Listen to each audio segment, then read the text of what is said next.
Kenapa kamu tidak membantuku sekarang? Batu roh peri diambil oleh mereka.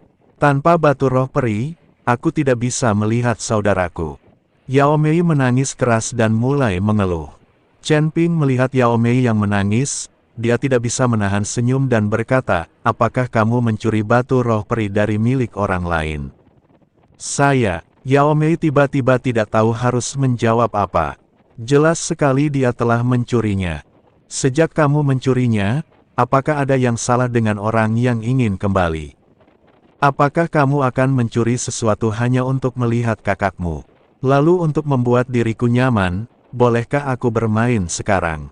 Chen Ping menatap gadis itu.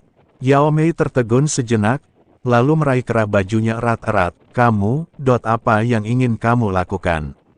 Jika kamu berani menyentuhku, aku akan mati bersamamu. Kenapa kamu gugup? Aku hanya membuat analogi saja. Terlebih lagi aku tidak tahan dengan sosok seperti kamu. Chen Ping dikatakan, aku, ada apa dengan sosokku? Yao Mei sengaja berdiri tegak dan membusungkan dadanya, tapi tidak peduli bagaimana dia membusungkan dadanya, itu tetap tidak masuk akal. Ayo lakukan ini, kamu bisa menjadi pemanduku, lagi pula, kamu sudah familiar dengan kota binatang itu. Aku bisa menggunakan batu roh peri ini sebagai hadiah. Meskipun tidak sebesar batu peri tadi, itu tetap bernilai sejumlah uang. Chen Ping melemparkan batu roh peri di tangannya ke Yao Mei. Yao Mei mengambil batu roh peri dan memandangnya dengan tidak percaya. Anda harus tahu bahwa batu roh peri sangat berharga di Beast City. Bagaimana wanita ini bisa memberikannya kepada orang lain dengan santai? Aku bisa memberitahumu, meskipun aku menginginkan batu roh perimu, aku hanya akan menuntunmu. Aku tidak akan tidur denganmu. Yao Mei memandang Asteris dengan waspada dan berkata, seperti kata pepatah, tidak menunjukkan rasa hormat berarti menipu atau mencuri. Chen Ping baik sekali. Yao Mei merasa Chen Ping pasti punya agenda. Saya tidak punya sesuatu yang berharga, jadi saya hanya bisa peduli dengan tubuh saya. Aku sudah bilang padamu kalau aku tidak tertarik dengan tubuhmu. Jika kamu ingin tidur denganku, aku tidak akan melakukannya. Bukan berarti aku tidak punya wanita. Chen Ping berkata agak terdiam. Aku tidak percaya. Gadis itu tidak mempercayainya sama sekali. Dia tampak cukup percaya diri, jadi dia pikir dia tertarik pada tubuhnya. Chen Ping juga tidak berdaya. Cara dia menggunakan analogi tadi sedikit salah, dan gadis ini salah paham. Zhongli, keluar dan temui aku. Chen Ping panggil roh pedang Zhongli secara langsung. Zhongli muncul dalam sekejap dan berdiri di samping Chen Ping. Tubuh Zhongli cekung dan cembung, dan garis-garisnya sangat sempurna. Terlebih lagi, setelah dilembabkan dengan air mani, seluruh tubuhnya memancarkan temperamen yang mulia. Saat ini, dibandingkan dengan Zhongli, gadis itu terlihat seperti gadis dari desa pegunungan. Tuan, apakah kamu kesepian? Zhongli bertanya sambil bersandar di bahunya. Aku ingin menciummu. Chen Ping setelah mengatakan itu, dia mencium Zhongli tepat di depan gadis seperti itu. Lalu meminta Zhongli untuk kembali ke pedang pembunuh naga. Dari awal hingga akhir, gadis itu melihatnya dengan kaget dan malu. Apakah kamu lega sekarang? Aku sama sekali tidak tertarik padamu. Dikatakan. Yao Mei menggigit bibirnya, mengangguk tanpa suara, dan tidak berkata apa-apa. Chen Ping ikuti Yao Mei dan berjalan menuju kota binatang. Sepanjang jalan, tidak ada yang berbicara. Jadi gadis itu nampaknya cukup terkejut. Ketika dia sampai di gerbang Beast City, dia melihat ke atas dan melihat bahwa gerbang itu tingginya ratusan meter dan total ada 3 gerbang besar. Gerbang tengah kota adalah yang terbesar, tetapi gerbang kota ditutup. Gerbang kota di kedua sisi terbuka, dan banyak biksu masuk dan keluar dari gerbang kota di kedua sisi, dan penjaga memeriksa masuk dari waktu ke waktu. Gerbang tengah kota khusus untuk masuk dan keluar tuan kota. Jika tuan kota tidak masuk atau keluar, gerbang kota akan tetap tertutup. Yao Mei mengikuti Chen Ping dan berkata, Mengapa kamu perlu menginterogasiku ketika kamu memasuki kota? Chen Ping bertanya. Tentu saja, untuk mencegah kelompok etnis lain memasuki kota bis. Di masa lalu, ketika manusia atau iblis memasuki kota bis, mereka semua dipenjara. Juga, bahkan mereka yang memiliki temperamen kejam tidak dapat memasuki kota binatang untuk mencegah kerusuhan. Ada banyak peraturan di Beast City. Kamu jarang datang ke Beast City, jadi kamu harus lebih memperhatikan. Yao Mei mengingatkan Chen Ping. Chen Ping mengangguk setelah mendengar ini. Sekarang dia mengerti sedikit. Semua biksu di kota binatang ini adalah binatang buas, dan sebagian besar wilayah luas di luar kota binatang buas adalah binatang buas. Tapi akan ada juga beberapa biksu manusia dan iblis yang bercampur. Seharusnya saat area ini dicat, beberapa manusia dan biksu iblis juga dilukis di sini. Seluruh area diblokir oleh formasi hantu.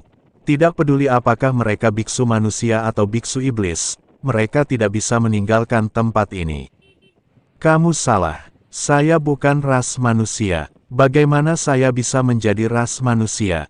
Lihatlah sosokku dan aura ras binatang, bagaimana aku bisa menjadi ras manusia? Saat ini, terjadi pertengkaran di gerbang kota. Seorang pria bertubuh besar dan kuat sedang berselisih dengan para penjaga kota bis. Para penjaga buru-buru mengepung orang kuat itu, tapi orang kuat itu masih berdebat.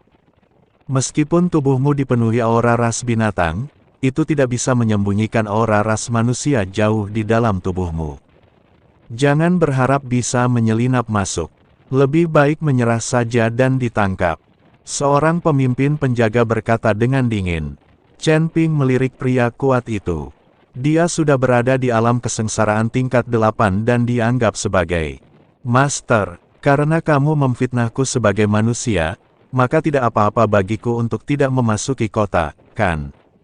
Orang kuat itu berkata bahwa dia akan berbalik dan pergi, tidak pergi ke kota lagi. Maaf, kamu harus ikut dengan kami.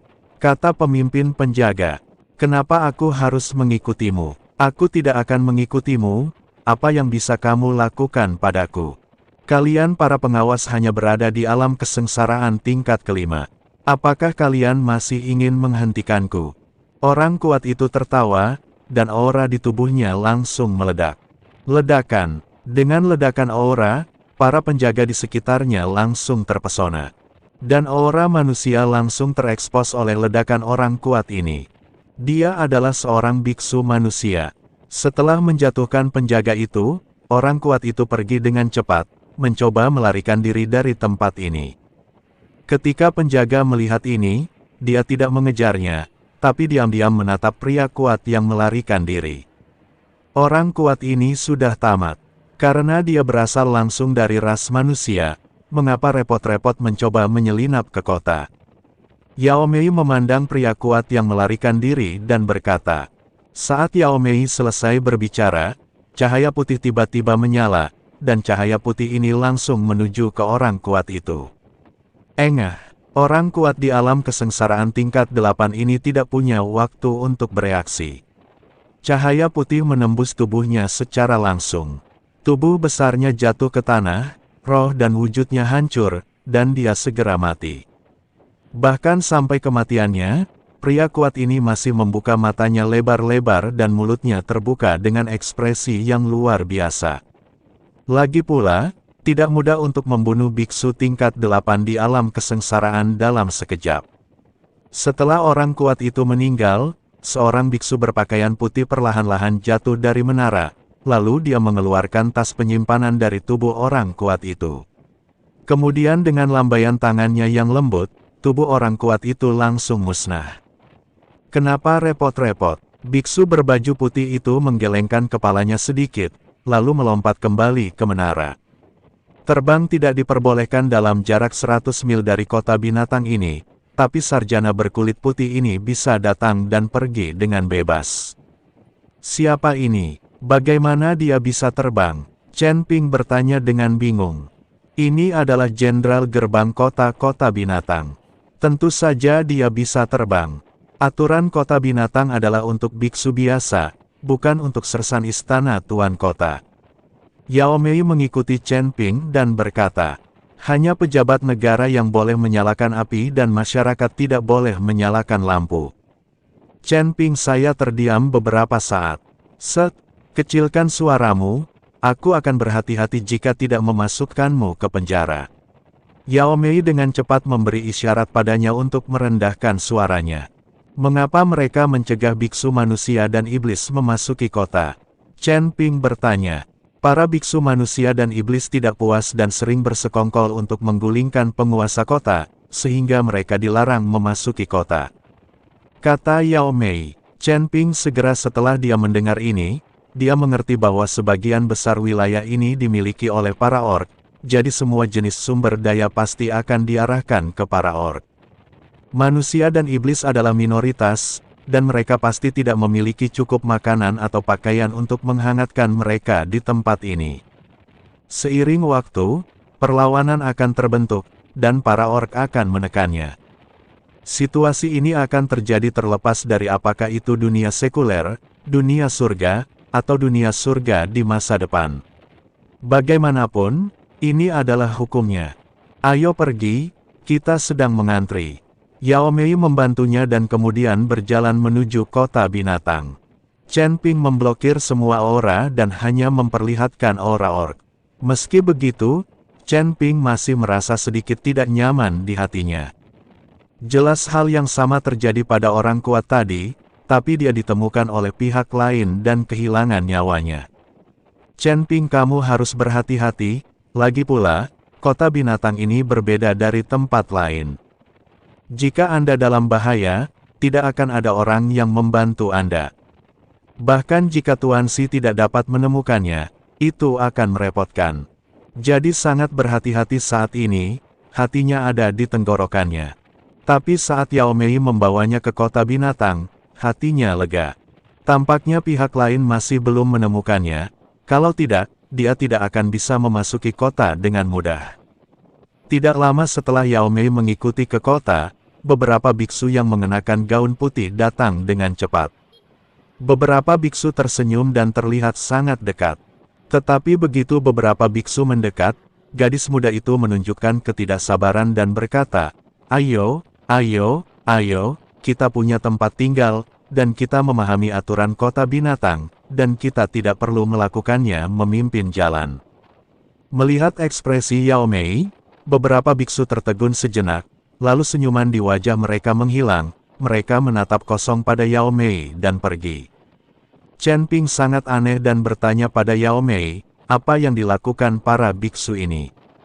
Orang-orang ini meminta pelanggan, dan mereka akan menjelaskan aturan Beast City. Namun, orang-orang ini semua pembohong dan tidak bisa dipercaya. Mereka semua adalah penguasa serigala putih. Jika mereka menangkap seorang biksu yang tidak terbiasa dengan kota binatang, mereka bisa memerasnya hingga bersih.